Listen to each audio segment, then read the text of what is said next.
जैसा कि हमने पहले सेक्शन में पढ़ा है कि अगर बीवी दुआ गो है, खुदा के साथ चलने वाली है, जिनको खुदा ने कहा कि मेरी बातों पर कान लगाओ, और वो जो बीवियां हैं जो खुदा के साथ चलने वाली हैं, जो रास्तबाज हैं, जो पाक दिल हैं, जिनकी सोचें पाक हैं, जो खुदा के साथ रिलेटेड हैं, जिनका तल्लक खुदा के साथ है, खुदा उनको क्या इनाम देता है। कलाम में लिखा है कि ऐ बीवियों, तुम भी अपने अपने शोहरों के ताबिया रहो, ताकि तुम्हारा नेक और दुरुस्त और पकीज़ा चाल चलन देख कर बास खुदा की तरफ नहीं तो भी खुदा की तरफ चले आएंगे, खींचे चले आएंगे।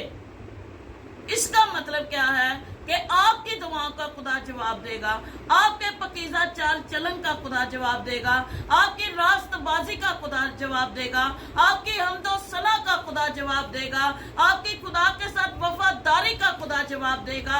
और जब आप वफादारी करते हैं तो खुदा आपके शोहर को भी वफादार होने के लिए मजबूर कर देता है। लेकिन ये सब तब होता है जब हम अपने खुदा के साथ सच्चे दिल के साथ चलते हैं। अगर बेटियां खुदा के साथ सच्चे दिल के साथ चलती हैं तो उनको अपने माँ बाप की वफादारी में रहना जरूरी है, भाइयों की वफादारी में रहना जरूरी है। जब वफादार बेटियां अपने बाप के लिए दुआ करती हैं, उनकी सरफराजी होती है, और वफादार बहनें अपने भाइयों के लिए दुआ करती हैं तो उनकी वफादारी का इनाम सरफराजी है। तो कलाम में यह भी लिखा है कि नेक बीवी, गुनाहगार के बारे में नहीं लिखा, कान खोल के सुन लीजिए, गुनाहगार के बारे में नहीं लिखा। लिखा है कि नेक बीवी जिस खेत के बारे में सोचती है उसे खरीद लेती है। नेक बीवी ताजरों के जहाजों की मानिंद है। ताजरों के जहाजों का पता है आपको? किस किस को पता है? बिजनेस करते हैं। ताजर कौन है? बिजनेसमैन।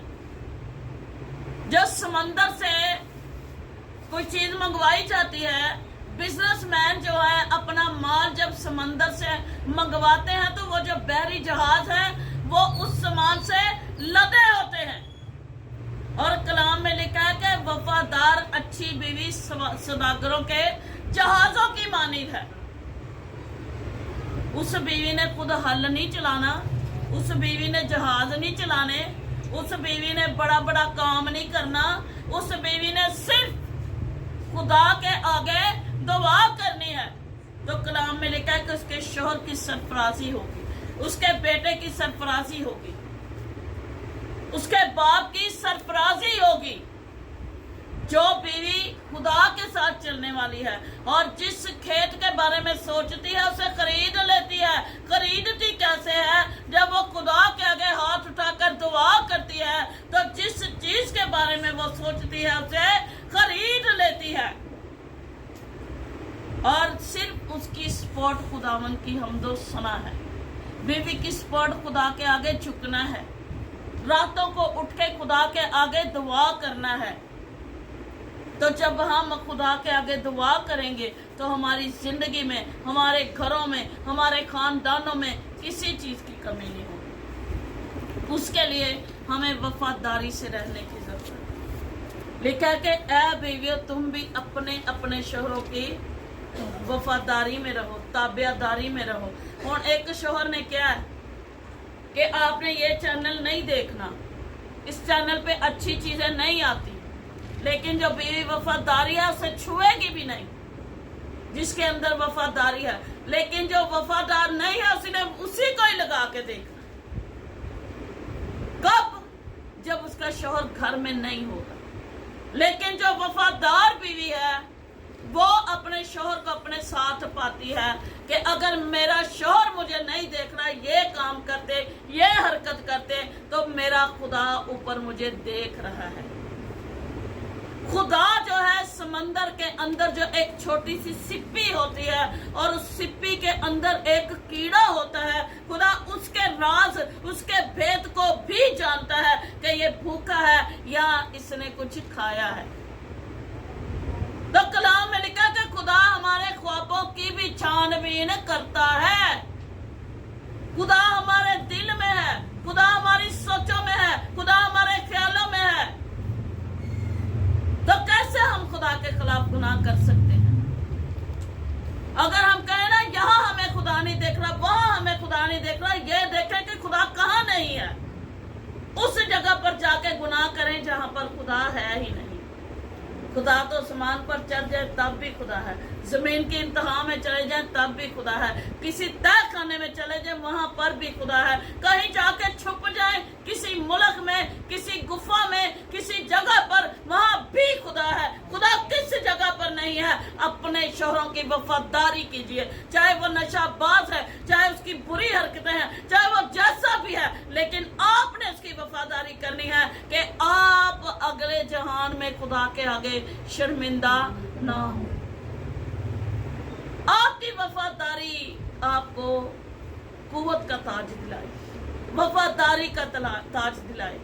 इसलिए हमने अपने शोहरों की वफादारी करनी है, बेटियों ने अपने बाप की वफादारी करनी है, बहनों ने अपने भाइयों की वफादारी करनी है, और यह जान के करनी है कि अगर वो घर में नहीं तो भी वो घर में मौजूद है। जब हम थरथराएंगे, लिखा है कि थरथराओ, जब हम थरथराएंगे, जब हम डरेंगे, जब हम कांपेंगे, तो तब खुदा हमें ये इनाम देगा कि जैसी भी हालात हों, जैसी भी आपके शोहर की जिंदगी हो, खुदावन आपको उसको आपके लिए बदलने के लिए मजबूर हो जाएगा। लेकिन अगर जो नहीं बदलता तो लिखा है कि जो जान करेगी वो मरेगी। लेकिन आप खुदा के आगे सच्चे हैं, आप उसकी बुरी हरकतों को देखकर, एक बहन का मुझे मैसेज आया, कहती कि मेरा शोहर ऐसे काम करता है, वैसे करता है, तो ये ठीक है, इज्जत है, बच्चे जवान है, सब कुछ है। उसने कहा कि मेरा दिल करता कि जे ए इंज करता तो मैं भी किसी सही जे बंदे नूं वेख के ना तो ना ब्याह करना। अब क्या खुदा राजी है? क्या ये उसकी वफादारी है? जो वो कर रहा हम वही करके उससे शर्मिंदा कर रहे हैं, अपने खुदा को या अपने बदन को? किसे शर्मिंदा कर? अपने जिंदा खुदा और अपने बदन को बेहुरमत करके हम अपने आप को खुदा के सामने खड़े होने के लायक नहीं छोड़ रहे। वो जो कर रहा है, जो उसकी जिंदगी में चल रहा है, उसका फेथ है, उसके बदला उसको खुदा देगा। लेकिन आप अपने शोहर की वफादारी में ही रहें, आपकी वफादारी में फर्क ना आए, ताकि एक वक्त आए कि वो आपसे माफी मांगने के लिए मजबूर हो जाए। Hallelujah, hallelujah. इसलिए बेटियां अपने बाप की, बहनें अपने भाइयों की और बीवियां अपने शोहरों की वफादार रहें और खुदा की बातों पर कान लगाएं। जब हम खुदा की बातों पर कान लगाएंगे तो दुनिया की बातों पर कान लगाने की हमें जरूरत नहीं पड़ेगी। कलाम की तरफ ध्यान करेंगे तो हमें दुनियादारी पर ध्यान करने की जरूरत नहीं पड़ेगी। कोई गलत काम करेगा तो हमें अच्छा फील नहीं होगा, हम उसे समझाने की कोशिश करेंगे, लेकिन ये काम तब होगा जब हम खुदावन की बातों की तरफ अपने कान लगाएंगे, उसकी बातों की तरफ हम मतवज्जो होंगे। हमारे अंदर कलाम का खजाना होगा, लफ्जों का जखीरा होगा, हिकमत के मोती होंगे, हमारा दना दिल होगा, हम बात से भरे हुए होंगे। तो हम चाहे शोहर जो कुछ मर्जी करता रहे, लेकिन हम अपने खुदा के आगे सच्चे रहेंगे कि फिर कह सकेंगे कि खुदावन ना अपने शोहर की भी कर्जदार नहीं और तेरी भी कर्जदार नहीं, क्योंकि मैंने ऐसा कर्ज अपने ऊपर लिया ही नहीं जो मैं अदा ना कर सकूं।